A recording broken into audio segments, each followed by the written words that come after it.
देखिए जिस पार्टी के 5 सांसद हुआ करते थे ना, वो थोड़ा सा संविधान का डर दिखा के 37 पहुंच गए। 43 सांसद वाली पार्टी 99 पे पहुंच गई। आप ट्विटर फेसबुक उठा के देख लीजिए, जितने भी बड़े पत्रकार हैं सब क्या कह रहे हैं, स्टेडियम छोटा पड़ गया, स्टेडियम का ग्राउंड छोटा पड़ गया, स्टेडियम के आजू बाजू जितने भी रोड थे वो छोटे पड़ गए। क्योंकि इन लोगों ने जो हमारी बाबा साहब के माध्यम से जो हम लोगों को हिस्सेदारी मिली थी, उसको ये लोग क्या कर रहे हैं कि इसको गरीबी उन्मूलन में फंसा करके केवल उसको गरीबी मिटाने का साधन बना रहे हैं। लेकिन ऐसा नहीं है, क्योंकि जो बाबा साहब ने हमें आरक्षण दिया है वो गरीबी मिटाने के लिए नहीं था, वो एक समाज की हिस्सेदारी थी। उस समाज बाबा साहब के अनुयायी पढ़े लिखे समाज है, ये भली भांति जानती है, और ये जो संविधान में जो अधिकार मिले हैं और उन अधिकारों को जाने नहीं देगी। ये अधिकार हमारा हक है। जय भीम साथियों। फिलहाल हमें मथुरा की यूनिट के साथ इस बस में जो है मथुरा की यूनिट इंदिरा गांधी स्टेडियम धरना प्रदर्शन में गई हुई थी। यानी कि जो रैली थी चंद्रशेखर आजाद जी के द्वारा आह्वान किया गया था कि 11 सितंबर को महारैली होनी है। उसको लेकर आज मथुरा यूनिट की पूरी team, Azad Samaj party Bhim army के सभी कार्यकर्ता पदाधिकारी यहाँ बैठे हुए हैं और आज जानने का प्रयास करेंगे कि इनका सफर कैसा रहा और इन लोगों ने आज महारैली में जाकर किस तरीके का जो चंद्रशेखर आजाद जी ने आह्वान किया था उसको लेकर वार्तालाप करेंगे। सबसे पहले आपको एक नजारा दिखाना चाहते हैं। ये देख सकते हैं पूरी बस है और पूरी एसी बस है। इस एसी बस में भीम आर्मी आजाद समाज पार्टी के कार्यकर्ता व पदाधिकारी गए हुए हैं। तो फिलहाल हमारे साथ आजाद समाज पार्टी आगरा मंडल उपाध्यक्ष राजेंद्र सिंह निमेश जी हमारे साथ मौजूद रहेंगे, उनसे बात करने का प्रयास करेंगे। मंडल उपाध्यक्ष राजेंद्र सिंह निमेश जी, सर आज महारैली थी, आज महारैली में आप गए, तो वहाँ जाने का मकसद और कितने लोग गए आपके साथ? मथुरा जिले से कम 700 आदमी गए थे, जो कि हमारे मथुरा जिले में 5 विधानसभा हैं। अलग अलग विधानसभाओं से कम 700 आदमी गए थे। तो वहां जाकर चंद्रशेखर आजाद जी ने जो आह्वान किया था, किन मांगों को लेकर क्या क्या रहा वहां पे? देखो, ऐसा है कि जो मांग की है ये तो सरकार की वो है, माने या न माने, मगर हमारा मांग करने का अधिकार है और वो मांग हमने की। जो कि किस बात को लेकर? जो कि आप भली भांति जानते हैं कि 1 अगस्त को, देखो रैली का ये मकसद यह था कि 1 अगस्त को जो सर्वोच्च न्यायालय ने जो आदेश दिया था मुख्यमंत्रियों के लिए कि अपने अपने क्षेत्र में वर्गीय क्रीमी लेयर के हिसाब से जो जातियों में बांटा जाए, वो काला कानून था जिसमें भाई को भाई से लड़ाने की साजिश थी।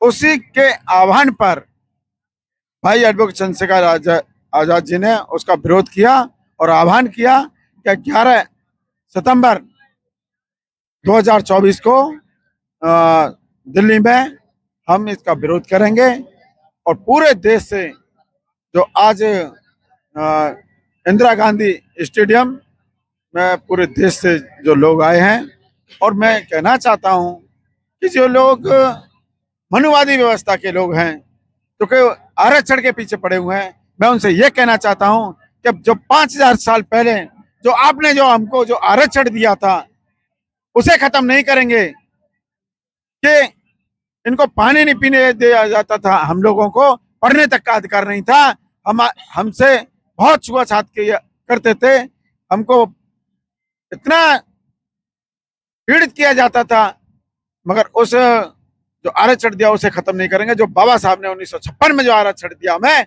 उसको खत्म करने का, मगर हम आपके चैनल के माध्यम से, और हमारी मांग है, हमारी पार्टी की मांग है कि पूरे भारत में जाति जनगणना होनी चाहिए, जो कि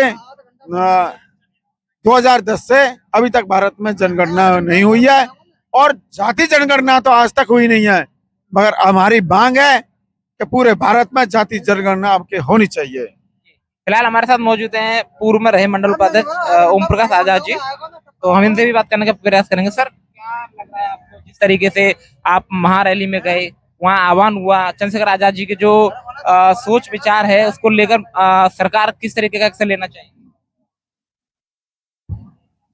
देखिए, फिलहाल तो ये है कि जो अभी हमारी जो मांग है वो सरकार के सामने हम लोगों ने रखी है।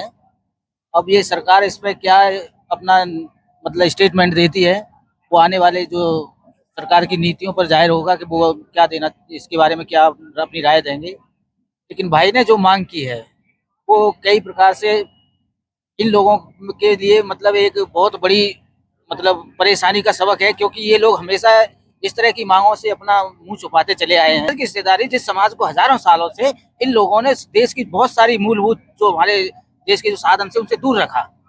अगर उन्होंने गरीबी मिटाने का, अगर आरक्षण गरीबी मिटाने का साधन है, तो फिर इन लोगों ने अपने ऊपर क्रीमी लेयर जाए क्यों नहीं लागू किया?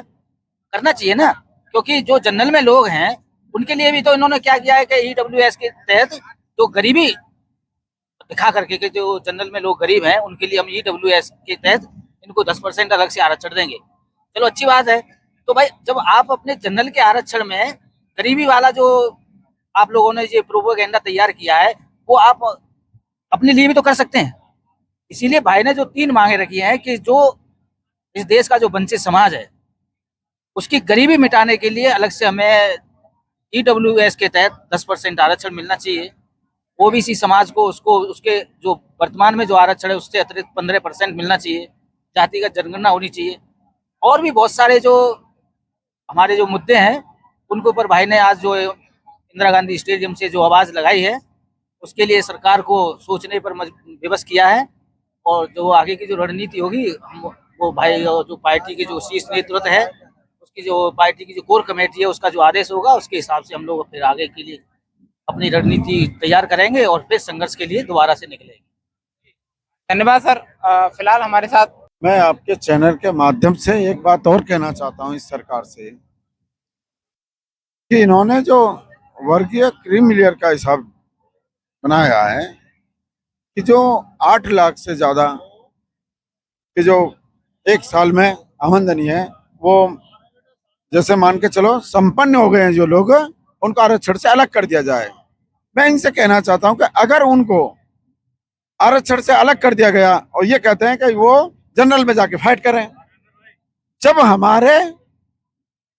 हमारे कोटा में अभी भी पूरी सीट नहीं भर पाती हैं, अगर उन सीटों में से उनको अलग कर दिया जाएगा, पहुंचे हैं उनको भी अलग कर दिया जाएगा, हाँ फाइट कौन करेगा? उनको अलग कर दिया जाए और वो जनरल में जाकर के फाइट करते हैं, तो इसका जिम्मेदार कौन होगा कि जनरल वाले उनको अपने बामेते हाँ अपने कोटा में से उनको सीट देंगे, जबकि अब तो देते नहीं है, तो जब कहां से देंगे? तो उस समाज का क्या होगा?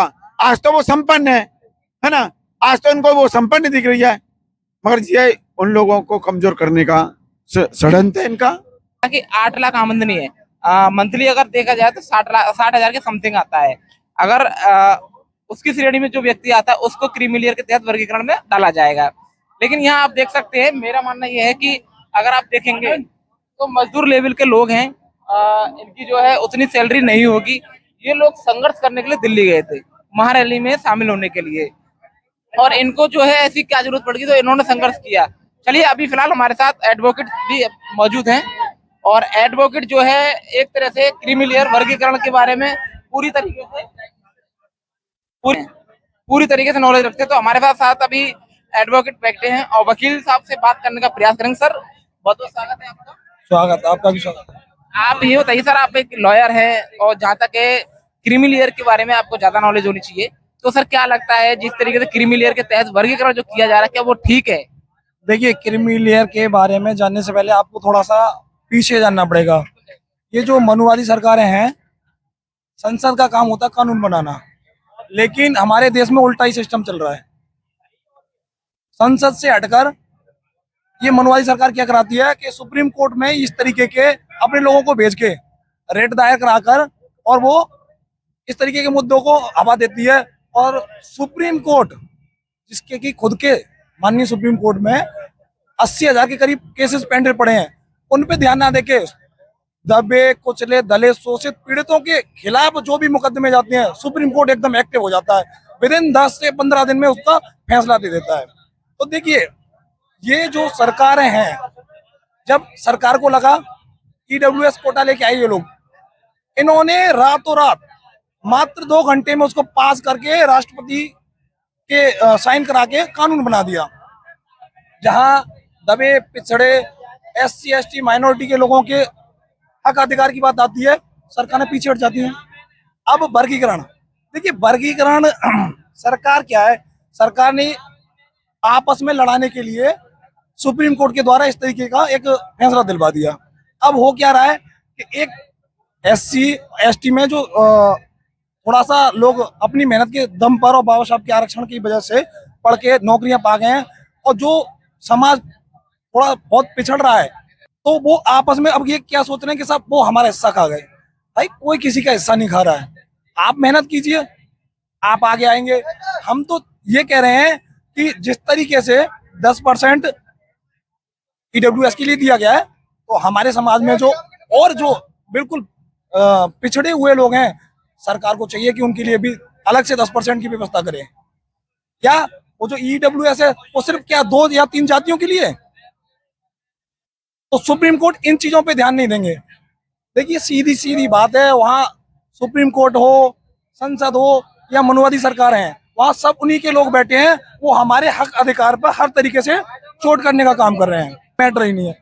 सरकार क्या सोच रही है कि हम अगर क्रिमिनल जो इनकी जो चाल है, इस चाल में अगर कामयाब हो जाते हैं, तो सरकार का सीधा सीधा SC के अंदर से कुछ एक जातियां हैं जो अपने दम पर पढ़कर थोड़ा आगे बढ़ गई हैं, तो उनको एकदम क्रिमिनल में ला देंगे, चाहे उस समाज का व्यक्ति मजदूरी करता हो। उन्हें मतलब नहीं है 8 और 10 लाख से। EWS के लिए 8 लाख वाला गरीब है, SC ST वाला 2 लाख 2 लाख से ऊपर जाता है तो वो गरीब नहीं रहता। उनके कास्ट सर्टिफिकेट 2 लाख पे मान्य, उनके 8 लाख पे। तो देश के अंदर 2 तरह का भारत है। एक वो भारत है जहाँ पिछड़े दलित शोषित रहते हैं, उनके लिए नियम कानून अलग है, और एक वो भारत है जो मनुवादी सरकारें अपने हिसाब से चला रही हैं।